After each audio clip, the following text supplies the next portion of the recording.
Jadi paling lamanya 15 Desember 15 Desember gitu. Seluruh Indonesia kah itu? Seluruh Indonesia. Jadi KPU menyatakan kita tunggu nih sampai memang hasil rekapitulasi dan pengumuman perolehan suaranya gitu. Pernah kejadian gak sih Mbak misalnya hasil dari quick count atau exit poll abis gitu ternyata hasil yang dikeluarkan sama KPU secara resmi itu jauh berbeda gitu. Sayembara untuk melapor kecurangan Pilkada Jakarta dari tim Rido dapat 10 juta gitu katanya. Itu maksudnya gimana? Jadi kalau ada yang bisa lapor dan terbukti benar dia dapat 10 juta gitu.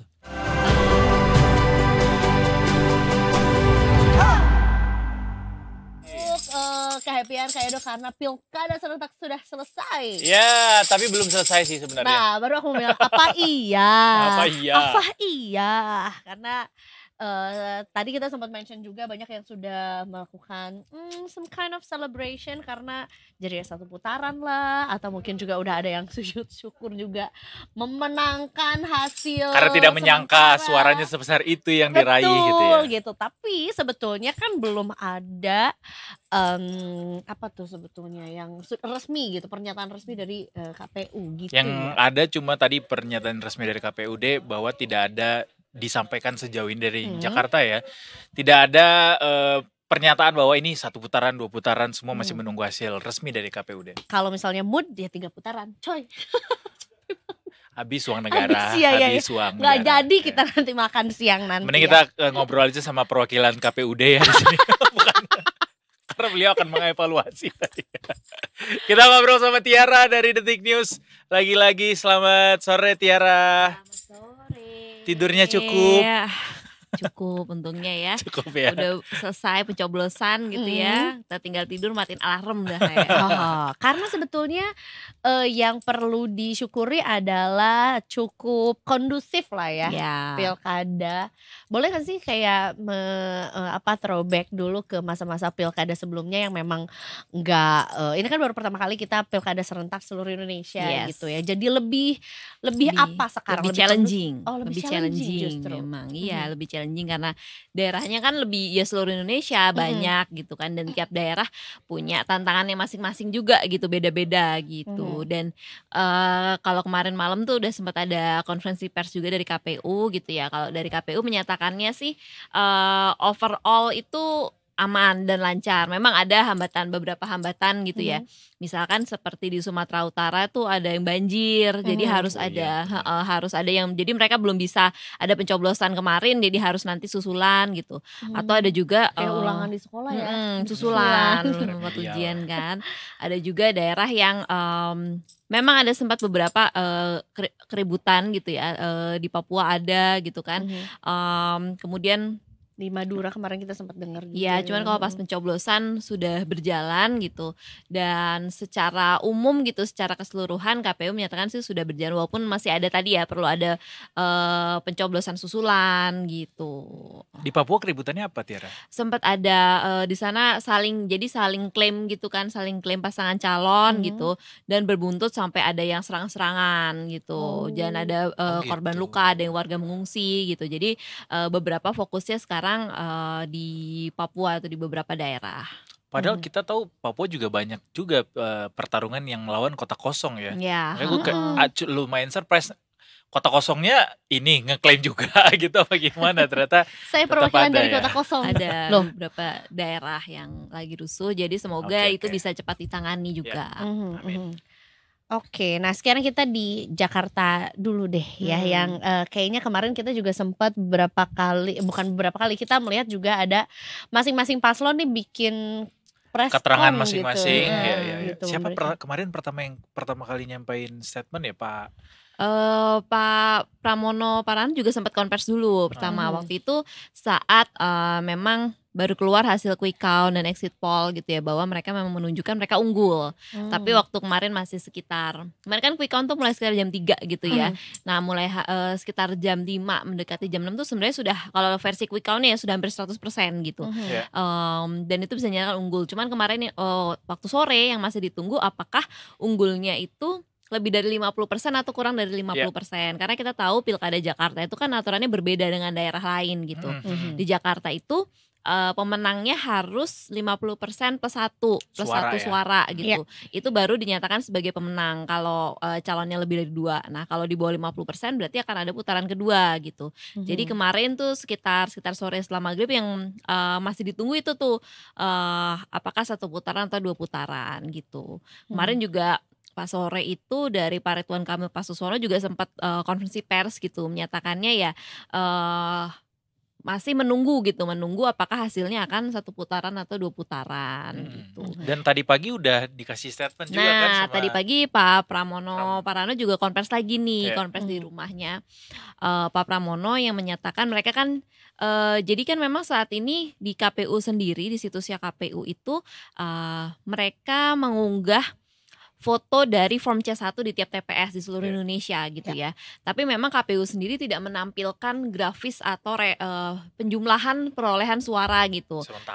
Sementara mereka tidak merekap itu gitu, tidak menjumlahkan perolehan suara gitu. Tapi memang dari tim ses masing-masing gitu dan beberapa pihak itu misalkan mereka membuat sistem tersendiri gitu, membuat sistem tersendiri untuk bisa menjumlahkan perolehan suara itu. Nah, kemudian dari timnya Pramono Rano ini menyatakan mereka dari real count dari hasil form C1 itu mereka sudah sampai 50,07%. Jadi berarti di atas 50% berarti mereka mendeklarasikan menang 1 putaran. Tapi di sisi lain yang tim ses Herido merasa mereka punya penghitungan sendiri nih. Mereka juga menghitung sendiri bahwa ini tuh 2 putaran gitu. Ngitung sendiri. Emang boleh gitu ya, Mbak? Ya kalau sekarang jadinya pada akhirnya KPU juga menyatakan ketika ada pihak yang mengklaim 1 putaran, ada yang mengklaim 2 putaran, KPU Jakarta sendiri menyatakan ya udah kita tunggu aja penghitungannya karena sekarang penghitungannya kan berjenjang. Jadi kalau dari TPS itu udah dari TPS selesai akan lanjut ke misalnya kelurahan, kemudian ke kecamatan, ke tingkat kota, baru tingkat provinsi. Nah, itu kalau sesuai jadwal tahapannya maksimal 15 Desember. Bisa aja lebih cepat, bisa kalau misalnya rekapitulasi lebih cepat gitu.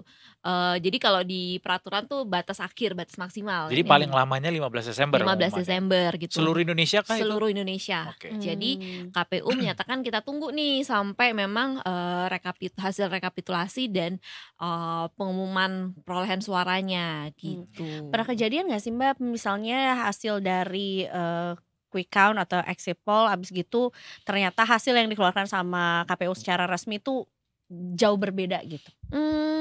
Kalau jauh berbeda mungkin kalau di beberapa daerah mungkin bisa ya mungkin beda-beda gitu ya. Kalau misalnya merujuk ke Pilpres kemarin gitu ya, quick count kan banyak lembaga juga ya waktu itu ya, bukan cuma 1-2 tapi ada banyak gitu. Jadi memang ketika dibandingkan dengan hasil penghitungan rekapitulasi suara nasionalnya, jadinya memang ada yang ada lembaga yang mepet banget gitu, ada yang beda berapa 1-2% gitu. Dan kalau quick count pun itu sendiri juga kan ada margin of errornya. Jadi tergantung lembaga survei itu biasanya mereka mempublikasikan apakah margin of errornya sekitar 1-2% atau berapa gitu. Jadi bisa jadi misalkan selisihnya itu apakah masih di dalam margin of error.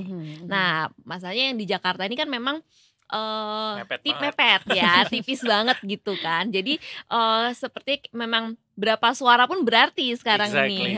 Jadi kesannya kan melihatnya karena 50% plus 1 suara ini gitu ya. Jadi beberapa suara pun yang lebihan dari 50%-nya ini sangat kehitung gitu. Sangat akan diperjuangkan pasti untuk menentukan 1 putaran atau 2 putaran. Kayaknya ini emang sengaja dibikin tipis aja biar deg-degan gitu. Nah, syukurin warga Jakarta sampai maksimal 15 Desember deg-dugser gitu. Biar sehat jantungnya. Tapi di momen inilah kita menyadari quote bahwa satu suara itu sangat berarti. Itu benar-benar terjadi tuh hari ini kita maknai gitu. Betul, karena memang yang kemungkinan ada 2 putaran memang khusus untuk Jakarta aja ya, nggak ada daerah lain ya. Kalau daerah lain asal dia ya peraih suara terbanyak itu ya udah cukup langsung dinyatakan menang. Dan kalau sekarang kalau di beberapa daerah lain ya ada juga yang beda tipis-tipis masih saling klaim, ada juga ya yang udah karena bedanya jauh ya. Ya udahlah. Satu udah klaim kemenangan, rivalnya langsung mengucapkan selamat, ada juga tuh di beberapa daerah lain. Tapi seru sih Jakarta. Kita tidak akan ada yang bisa selebrasi secara firm gitu ya sampai nanti pengumuman resmi tanggal 15 nanti. Tapi ya mari kita tunggu karena dengan ada bumbu-bumbu seperti itu berita akan lebih banyak jadinya. Iya. Jadi Tidak panjang. berhenti di situ ya. Makin banyak preskon makin warawir ini teman-temannya yang melaporkan gitu. Dan kalau boleh di-share Tiara dari Detik News, berita yang paling ramai dibaca kemarin tuh soal apa dari pilkada ini? Salah satunya kalau misalnya dari kemarin kemudian direkap di pagi gitu ya. Yang ramai juga adalah kejutan dari pasangan independen Nomor 2 gitu ya. Jadi kayaknya mereka di banyak kanal juga seru-seru ya. Jadi kan memang sebelum-sebelumnya tuh selama disurvei gitu ya, pasangan Darmakun ini biasanya dulu awal-awal pernah 3%, kemudian naik jadi sekitar 5% gitu ya sampai di survei-survei terakhir sebelum pencoblosan. Jadi ketika di quick count muncul angkanya sampai 10% tuh lumayan, itu menjadi salah satu kejutan gitu. Dan itu pun juga diakui sama dua rivalnya gitu ya, dari pasangan Ridho ataupun Pramono Rano pun juga mengaku ini mengejutkan gitu. Dari Pak RK juga bilang wah ini juga luar biasa gitu kan. Pak Pramono juga tadi pas konvers juga menyebutkan ini kagum katanya gitu. Dan bahkan kalau buat kemarin Pak Dharma dan Pak Kun juga konferensi pers gitu ya.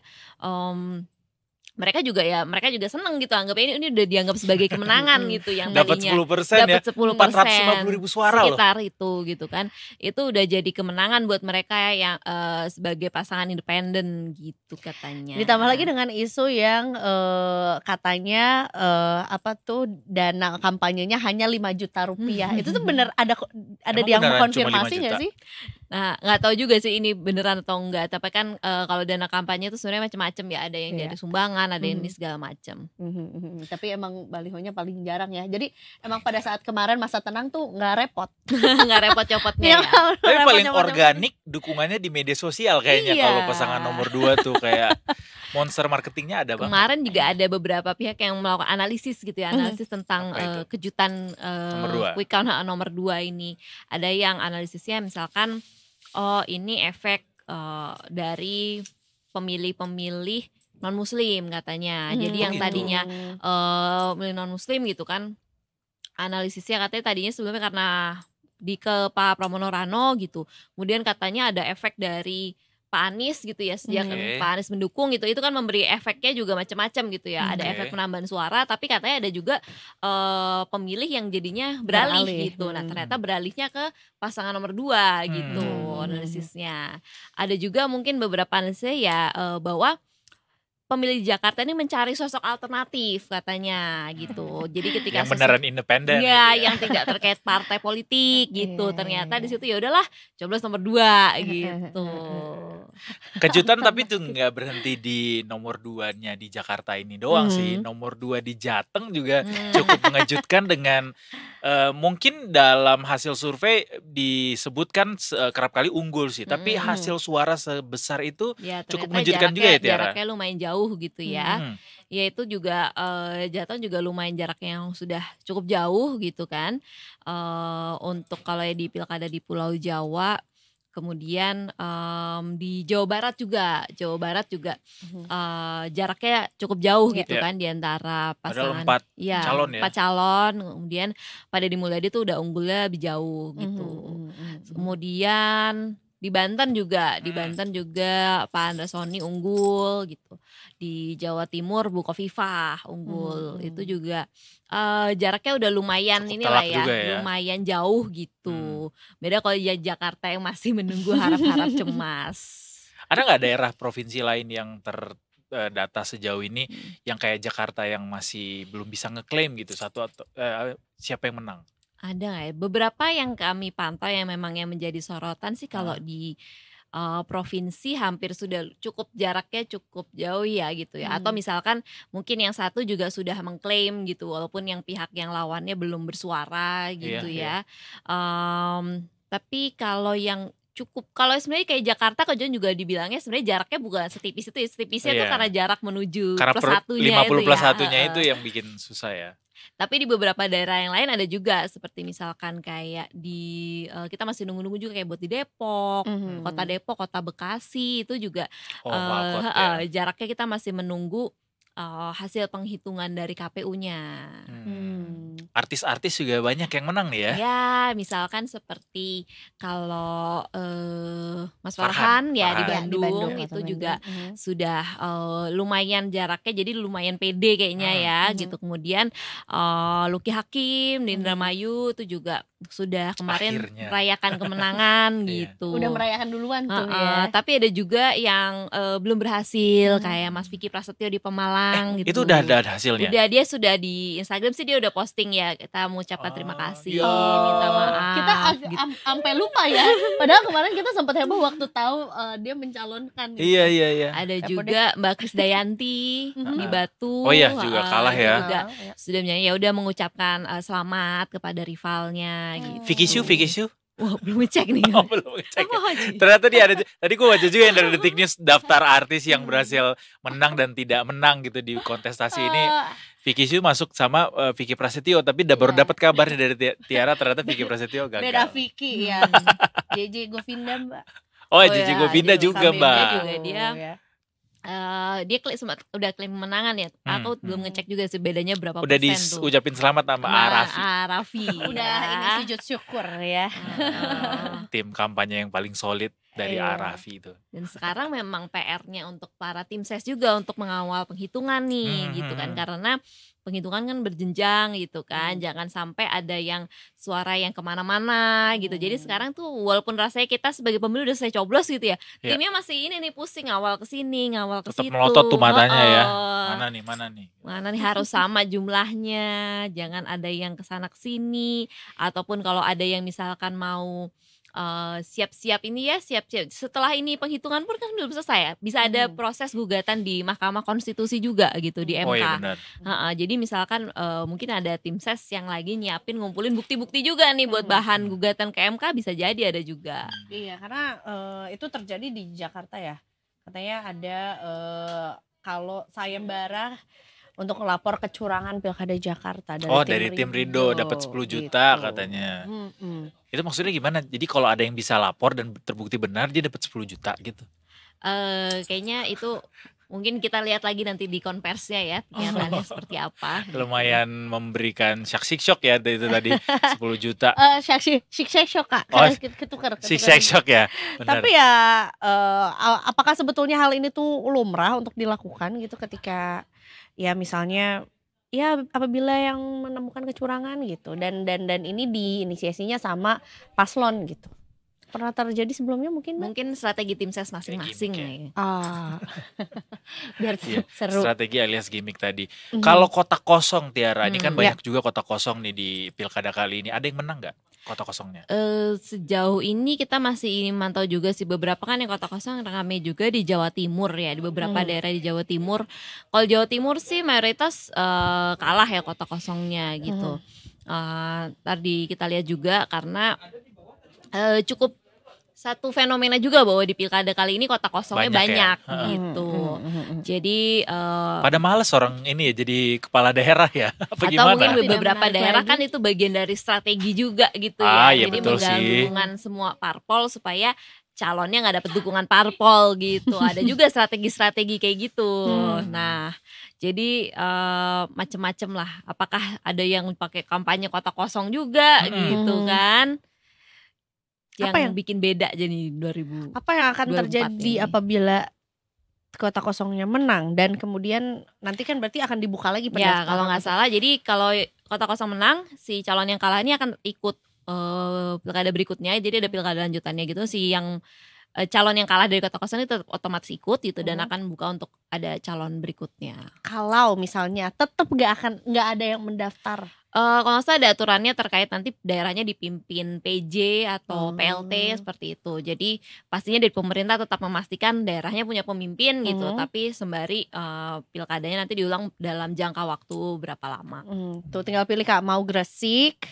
Tuh ya kotak kosong menang di Gresik. Sukoharjo Papua juga kemarin Sorong kan. ya. Sorong benar. Gimana Kak? Mau Gresik menarik sih karena ada Pasti smelter di sana. Kota Gresik pasti asyik. Kota Gresik pasti asyik. Ini tinggal menunggu sampai tanggal 15 menuju ke sana, apalagi yang mungkin jadi perhatian agenda-agendanya selanjutnya. Mungkin yang jadi perhatian pasti kan misalkan hasil pilkada ini juga berefek ke parpol-parpol gitu, konstelasi gitu kan. Misalnya kemarin ada yang koalisi, gimana nih evaluasinya dari hasil koalisi kemarin gitu kan. Atau gimana nih calon-calon yang kalah ngapain habis ini gitu kan gitu. ya. Bisa jadi pergerakan-pergerakan lagi ya. Atau penasarannya di nunggu situ. dapat bagi-bagi. Nah, nggak tahu juga nih. Nah, apakah tadi itu ada yang misalkan kayak sekarang ada yang udah mengakui kekalahan, ada yang belum gitu kan, ada yang masih menunggu gitu kan. Nah, yang kalau udah mengakui kekalahan nih mau ngapain nih habis ini gitu kan. Jadi artis lagi. Nah, siapa tahu ada gebrakan-gebrakan barunya kan. Gitu. Kayak ngerilis skincare yang versi terbaru lagi deh. Waduh, Kemarin kan sempat mau iya, rilis kan. bener. Iya. Dan iya sampai lupa juga Jabar Kang Ronald enggak menang tuh. Ronald Surapraja. Iya, Ronald Surapraja tadi disebut JJ sama Tiara Ronald, juga. betul. Baik. Ini di Banten ada yang menarik juga bahwa kita tahu Banten itu dipimpin sama satu apa sebutannya ya? Dinasti. Iya, thank you. Orang banyak menyebutnya seperti itu.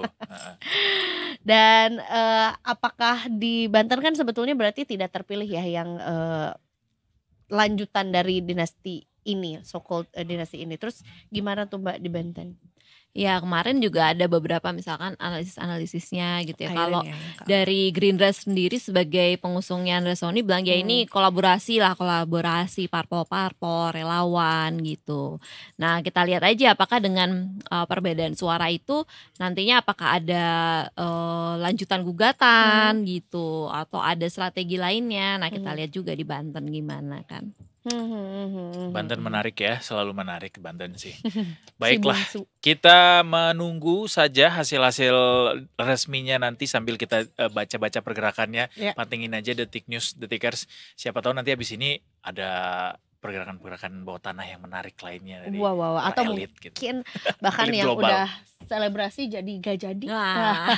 Itu seru lagi tuh. Tiba-tiba ya. udah mendekat aja ya. Udah ngucapin selamat padahal dia kayak udah tahu. Nanti di akhir kita lihat nanti pergerakan lainnya. Terima kasih.